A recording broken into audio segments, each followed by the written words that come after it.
Today at the U.S. Capitol, Epstein survivors looked America in the eye and said, "This is not a hoax. This is our lives." On a cold D.C. morning, more than a dozen women who were abused by Jeffrey Epstein stood shoulder to shoulder, holding photos of themselves as teenagers, the ages they were when powerful men first preyed on them. They weren't just telling their stories, they were demanding action. They were flanked by a bipartisan group of lawmakers. Yes, actual Democrats and Republicans standing in the same shot, including Ro Khanna, Marjorie Taylor Greene, and Thomas Massie. The message to Congress was simple: put the politics down and vote to release the Epstein files. All of them.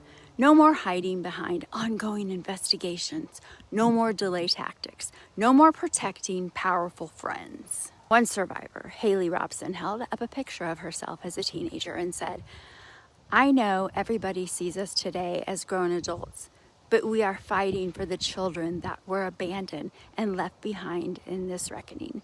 This is who you're fighting for." That's the moral center of this whole fight.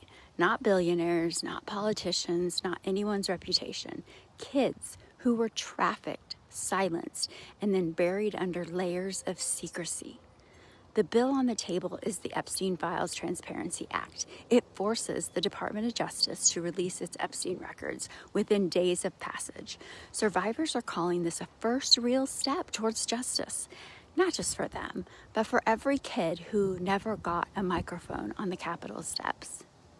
So if you're watching this thinking, how is this still a debate? The survivors agree with you.